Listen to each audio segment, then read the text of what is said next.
welcome to Huntington Racecourse for this special GreenFleet Roundtable. Great to see a full room, a few familiar faces and a lot of faces that I've not met before. My name is Kate Armitage. I'll be hosting the discussion today. There's no need to reinvent the wheel. There are people and companies out there that can actually help and support you within this journey. So listen to what they've got to say and learn from them. Yes, choosing the right vehicles ties in with that, because we need the vehicles to have enough range, because the range anxiety is quite a big thing within the fleet. And of course they could be working outside, fixing leaks in the cold, the rain, so they need their heaters on, they need to hang their clothes up and have them dried when they get back in the vans. They take water samples, so we need fridges in the back of the vans. So there's, challenges there. Just a few. We assess that I think it's between 70 and 80% of individuals, the amount of journeys or the miles they travel throughout the day, they can easily carry out their day's work without having to recharge. So that was our focus. Let's look at the easy wins first and then learn from them, because as the journey starts to get a little bit more challenging, what we've learned from those early adopters will help us with the others. Where we've actually put a stop on which vehicles we can transition is your larger transits.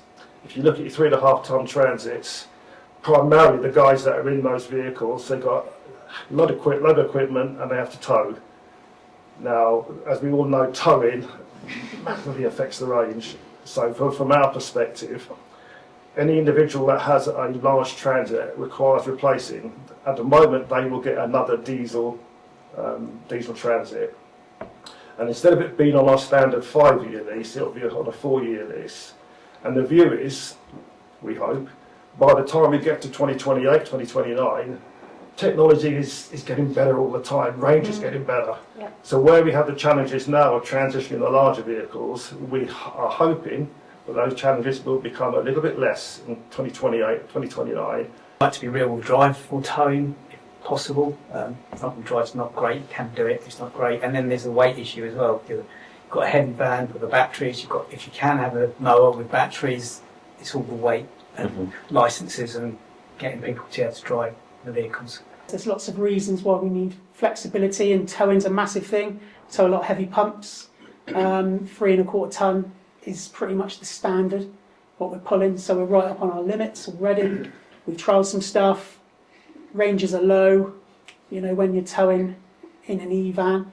We're talking to a lot of people, including our conversion companies. We're looking to scale, sort of put ourselves into the right place. So payloads need to reduce. So it's going to be around where do you keep your tools, including battery-powered hand tools, and instinctively I call it an inverter, but like an LPS auxiliary system to charge that all day, so you can run that stuff.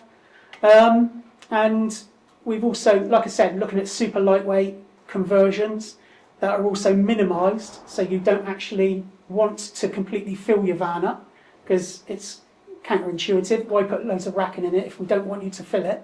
You only need what you need for the day or for incident. It's around planning, it's around storage, it's hearts and minds, and it's also having a facility to know what you are carrying. So a lot of our operational depots have got weighbridge systems. That's interesting. So in that sense, you can actually know what you're carrying, and I would probably argue there's a lot of businesses out there running ICE vehicles where they're loaded to the gunnels. They'll be passing you all day on the motorway, and they're down on their axles, and they're overloaded, and the agency don't run that way. I'm sure none of us here do. I remember I bought two, I think they were Vauxhall Mockers, something like that. Supposedly 180 miles to do. 3 months we had them, went to sell them. Lost £5 on each of them. And it just, with only having 40 vehicle fleet, with only doing like £9 to £10 million turnover company, we've got to be careful where we waste money. We can't afford to just go and buy a fleet of electric vehicles. Our cars we're fine with. Our vans, because we travel all up and down the country, there's 26 of them, I haven't found a solution. I have not found a van yet that will meet our requirements. One that could even where can we charge it with the guys who live in London? They don't have parking, some of them can't even park outside their house when they get home at night. We just can't find the infrastructure or a van, a commercial van, something like a transit size or Rivara, will do the sort of mileage that we do. We have the same problems as somebody else was saying, but they could get home and then they'd get called out that night and be off. We can't turn around and tell our clients, which could be you, we can't come because we haven't got enough electricity or you've got to plug in. As I mentioned, our operational drivers, because a lot of the work they do is reactive, as you can imagine. They come into work, they don't know how far they're going to have to travel, you know, where they get call outs. We've suddenly got a burst main, they get called out to travel, and it's really hard to plan around those things. So, you know, it's not like, say, a bus company where they know exactly how many miles and which route you're going to do. Sometimes we have no idea, and then they could go on a full day straight on standby where they could get called out. So even if they have a home charger, they could do a full day's driving, plug in at home, get called straight out and have to drive 50 miles. So yeah, it's a challenge from that perspective. I think where we have a wonderful challenge and a bit of a battle at times is you've got the operational side who from their perspective, we want you to complete this transition with zero additional downtime. Impossible. There will be downtime. It's what we can do to minimise that downtime is what's key. Pain point is having home charging, but also getting buy-in from like the trade staff to actually move to electric, because there's still this perceived range anxiety, so that they want to have maximum range when in reality for some of them, or quite a percentage of them, electric would work, providing the infrastructure is there. If you're making that huge investment, especially in the bigger stuff, use that energy if you can. And we're doing what we're doing now. We're investing quite a lot of money in doing what we're doing. We don't want to be left behind in a few years when other local authorities or the public sector start, you know, having the best technology, the best infrastructure, and actually we're left behind. So at the same time, we're trying to electrify the fleet, but actually future-proof it at the same time. Home vehicle trial, we're about to do that. Hopefully, you know, our new CPMS providers, Vaylens, can help us with that. We've just moved from an old system to Vaylens and a new installer, Player. So we're still sort of playing around with your systems, Chris and Russell. But you know, the reasons why we went for you guys is we were impressed with, you know, the bid, the procurement bid that we put out, and actually, what we felt from you guys is not only could you help us now in what we need, but actually going forward. So with that home vehicle trial, with that recharging element, with using our depot as an infrastructure sharing base, we can recharge different, you know, public sector or contractors different rates based on our needs. We supply charge point management solution software, and we're about to launch a dedicated fleet solution. But one of the main reasons we wanted to do this today is to understand the exact pain points, because we appreciate that everybody's in a different stage of this whole EV transition. And by the way, there's an awful lot of experience around this room, right? Collectively, it's a lot of experience. But we wanted to understand the actual pain points today, and maybe to help see where technology could help overcome those pain points, but moreover understanding the development roadmap that's needed from a technology perspective, which is why Chris is here, which is our UK product manager, is to understand what is needed now and for the future. What does the future look like, and how can this technology really overcome those pain points?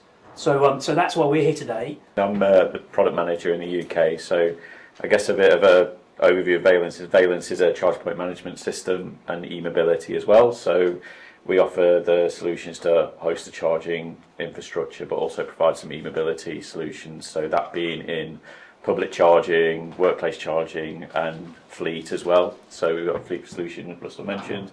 I'm here to learn, so I'm frantically scribbling down notes about all of those pain points that everybody's mentioning. And I would say probably the biggest challenges we've faced with the home charging for the kind of, I guess, trial drivers that around 2025-ish we had to start were, initially we went with a Wi-Fi connected home charger.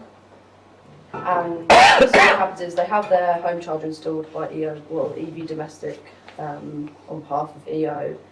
and then the driver has to set up an onboard with All-Star, so they have to link the charger to All-Star, because then when All-Star receive the data from EO, they know that they can do the charging sessions from that serial number and make sure that they reimburse their energy provider directly. We had issues where the serial number, there were sort of 2 different serial numbers, so people were either putting it in wrong, and it wasn't clear how important that was when they're onboarding with All-Star. So they were just charging away, no idea that actually All-Star weren't ever able to pull that information. I want to throw this open to the experts in the room, because your charge point management system also manages that home charging process, and you have a similar reimbursement.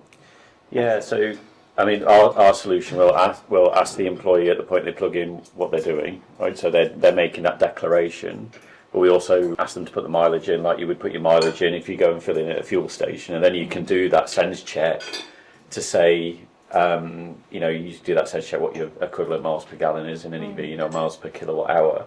So we can provide that facility so that you can do that check and that data is made available to you.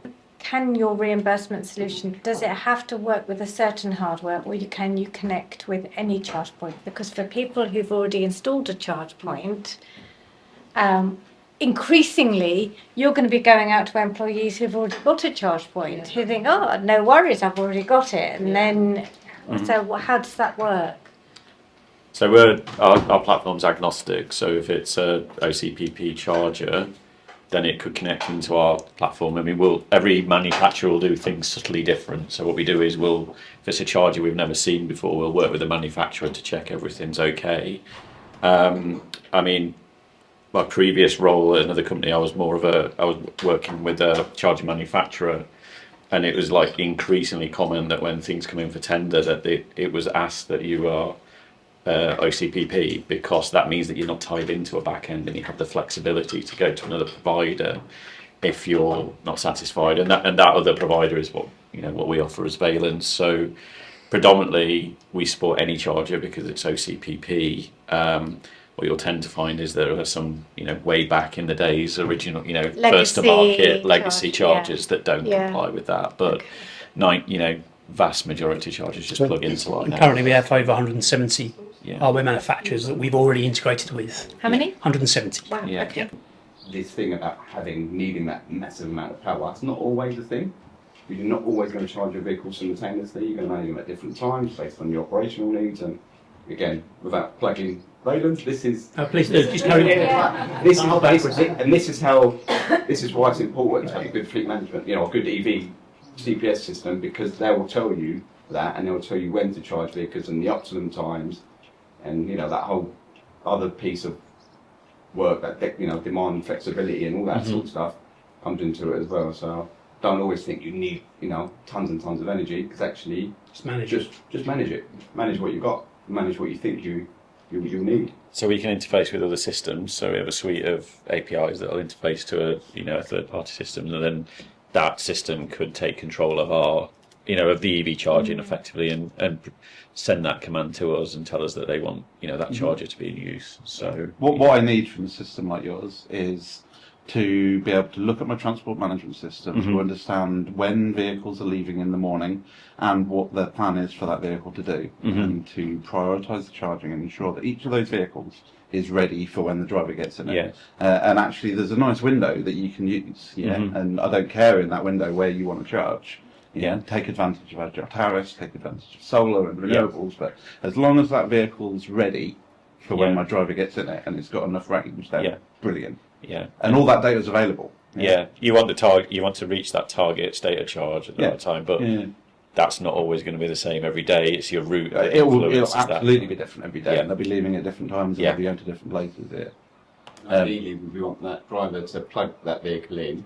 It doesn't start charging until you tell it to, based on your experience of the day before, the week before, the month before, and you know how that vehicle's used, and that's where we want to definitely get to. In terms of a fleet that does sort of dynamic routes, different jobs, that's where the smart charging comes into place, where you integrate with telematics and your TMS system, and you work out what is needed for the next day. It comes back, you plug in, what charging status is, Yeah, and you know he's got to do 20 miles next day, so you only charge to 60%. So that's proper smart charging and balancing out the technology. We can integrate with the BMS, yeah. So and then we know the capacity, the available capacity. We can also tell that BMS what the charges are doing at that time. So you can have a tariff set, and we can do.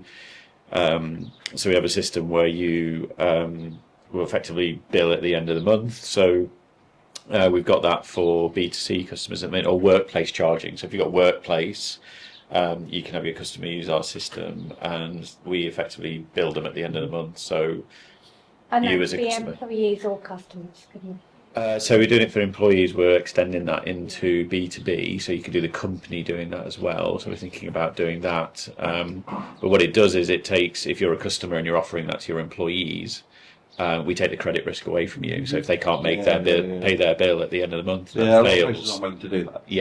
Yeah, we take that credit. A lot of our sites are quite old, and of course we have absolutely critical infrastructure. We can't say, oh sorry, let's pump less water because we need to charge our vans. If we need to pump water, we need to pump water. So it's again the load management on sites and putting the right power chargers in over whichever sites where people stop the most.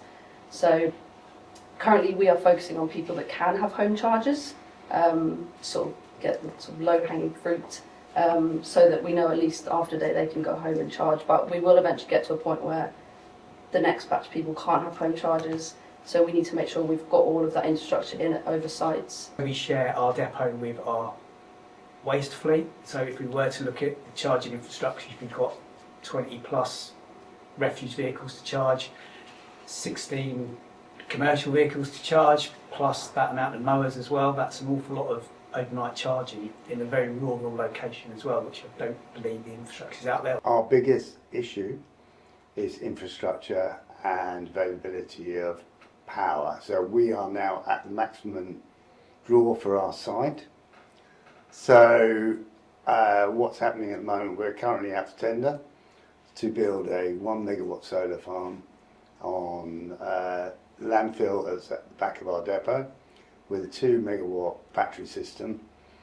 But that actually will only give us enough power to charge up to 18 RCBs using the solar as the main provider. About 6 years ago, I didn't know that we had to actually call them and ask for more electricity. I understood that you'd have to make a substation and you'd have to make that quite substantial, but I didn't know that you had to pre-apply for the electricity that's going to go in that. There's a really annoying piece of regulation in place that they're not allowed to invest ahead of demand.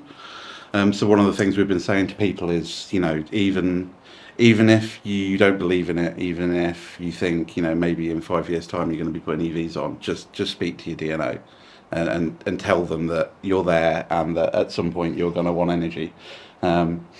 Just so they have an understanding, because for whatever reason at some point in the past they've been told that even if they know that power is going to be needed, they can't put infrastructure in place until people start asking for it. We found out from one company they asked for a megawatt, and they basically told, it's £1 million in 5 years, that classic example. And they asked for like 0.9, and it was 6 months, and it was 20 grand. Because it was just crossed that threshold. But they don't tell you that. They just take your request and tell you what it's going to be. So it really helps to get some advice when dealing with these guys, because it's complicated and it's weird, and there's you got to understand it a little bit. I think now we've got a lot more options. You can go to big CPLs and say, actually, do everything for us. Do that site survey, tell us what vehicles we need to transition, tell us what power we need. That whole turnkey is there for you. When we started our journey 7 years ago, had none of that, absolutely none. Had to go to, like Zim said, had to go to UKPN services. How much power do we have? We've got this much. How much do we need based on what vehicles we can transition and the size of the batteries? This is what you need. Anyway, sort of four years later, we've got a new substation. So I think we started the project in 2019 and it finished in 2023. And that was, we went from 1250 kVA to 3.5 megawatts. Something that has come up though is places like just locally here, there's Envar, that's an Ives, so not far from yourselves. They're building solar on top of a lot of their buildings, and that where they're doing the composting. And they've been talking to us about the opportunity of co-locating vehicles. So if we tip a green lorry, a green waste at MVAR, that we can then do a top-up charge there. So look at, so sort of like for Europe in the MOD, that's not too far away. And I think those are the sorts of things we've got to try and do. We're going to have charges that are empty all day because the lorries are all out. So is that an opportunity or not? The resilience I have, Kate and everyone, is basically how do we share our infrastructure, especially in London. So when Raj's super depot gets built, I'll be like, Raj, could I use your depot? Yeah. But we're open for business now, so I'm pushing sharing our infrastructure, and I'm not doing it to generate any revenue, but again, that's a welcome addition. It is, how can I help other fleet operators, especially commercial operators, transition where maybe it is a bit too expensive for them now. They can come and use our facilities at not, motorway type prices, and that gets the ball rolling. But actually, there'll be a time when I need that assistance. Can I use your facility as well? And I think infrastructure sharing will be something now, for now, but maybe in 5 to 10 years, it may be Not Not a day goes by when there's not someone else in our depot charging, Yeah. and that's reciprocal as well. In our industry, in our part of the industry, the Transport Association is quite a sort of omnipresent industry. Regional family-owned hauliers, all with they all bunker fuel. We all park at each other's depots. I don't want to use the word cartel, but it's a bit of a cartel. But it's how we compete with the tier ones and the mega fleets. And for decades we've sold each other diesel at essentially cost price. So if I'm in Manchester, my drivers don't have a fuel card. They just drop into the local TA member and they take some fuel. And in this new world, when we're talking about energy, it's going to be exactly the same. We're going to be selling each other energy instead of fuel. The problem around that is that sort of dwell times are a bit longer. So it requires a little bit more planning because you want to make sure that there's a charger available there for you. You need to make sure that there's enough energy and you're not in a queue. You don't want to be. It's not like waiting at a petrol station where you can just wait for the next 2 people. In 10 minutes you're going to be there. It could be 45 minutes, it could be 2 hours. So booking systems. First of us do something similar, don't they? They do. When they first started doing it, they opened it to emergency services as sort of like a priority thing. So if a police vehicle or an ambulance wants to go in there, they would then take priority, unfortunately, over the other people because obviously they need to get back out. And like I say, they're sort of tucked away, they're not on public view and things like that. We've just got rid of our 10 plate, which was one of the very first ZEs in the country. We just disposed of that 3 months ago, so that ran for near on 15 years. Battery degradation on that was next to nothing. It only had a battery range of, I think it was 58 miles when it was brand new, and we sold it with a battery range of 48 miles, so it's pretty good. So that trickle charging aspect works for us. So when we've sourced cars for people and sorted things out for them, once they're in it, all of a sudden I think they think, I don't really want to go back. So I think if you can get them in there and you find the right vehicle and their lifestyle changes, because as I say, we've got the other positive I'm going to say about electric vehicles is there's a 21 plate Tesla on the fleet. It's never ever missed a beat. Absolutely perfect. In fact, we went way over the service interval on it. We forgot, to be honest, the guy forgot. It's never gone wrong, but the same diesel cars, my God, go in and out of the garages, they break down, all of these. So the reliability of an electric car, in my instance, is they are superb because there's not much to go wrong, just a few motors on them.